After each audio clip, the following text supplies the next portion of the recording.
Recycler une bouteille en la jetant dans un bac prévu à cet effet, un geste écologique, mais pas à 100%. Une autre solution existe, on va le voir, c'est le retour tout simple de la bouteille consignée et ça se développe dans notre région des Pays de la Loire.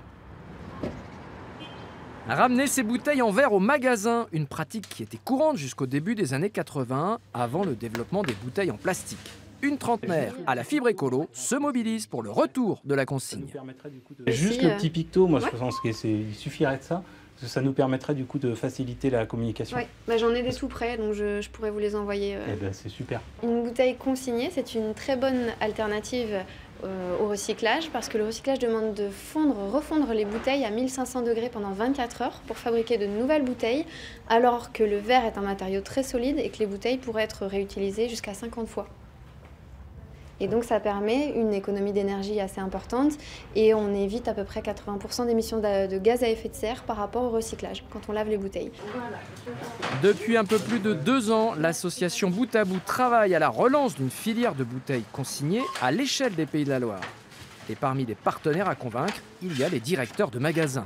Pour nous c'est tout simple, en fait on donne la possibilité à nos clients de ramener les bouteilles dans ce meuble. Du coup, les casiers sont là, les clients arrivent directement avec leurs bouteilles vides, les mettent en rayon. Et moi, une fois de temps en temps, un petit geste pour vérifier que c'est les bonnes bouteilles aux bons endroits. Et puis, un coup de téléphone et les bouteilles repartent.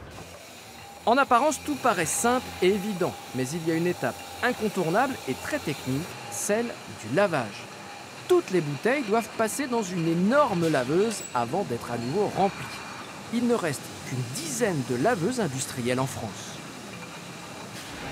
Pour bien laver une bouteille, il faut qu'elle soit prévue pour le lavage, donc suffisamment résistante, avec une étiquette adaptée au lavage.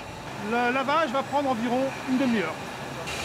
Auparavant, on avait des bouteilles qui étaient assez solides, assez lourdes, et des étiquettes, c'était du papier et de la colle. Aujourd'hui, on est passé à des modèles plus légers parce qu'adaptés à un usage unique, et à des étiquettes adhésives, donc des autocollants. Ces 2 brasseurs de bière bio de la région ont vite été conquis par l'idée de Bout à Bout.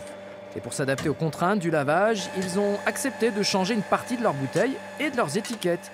La consigne, une démarche totalement en phase avec leur volonté d'être éco-responsables. On croit que de toute façon, ça nous apportera aussi de la clientèle, quoi, en fait, tout simplement. Des gens qui reviendront chez nous parce qu'ils sont pour cette démarche. Et c'est dans l'air du temps, en fait, au final, de réduire ses déchets, de consommer mieux, plus responsable. Au final, la consigne, ça va avec tout ça. Le transport des bouteilles vides est assuré par Envie 44, une structure de l'économie sociale et solidaire. La filière, développée par l'association Bout à Bout, a déjà reçu plusieurs prix et soutiens financiers, dont celui de l'Agence de l'environnement et de la maîtrise de l'énergie.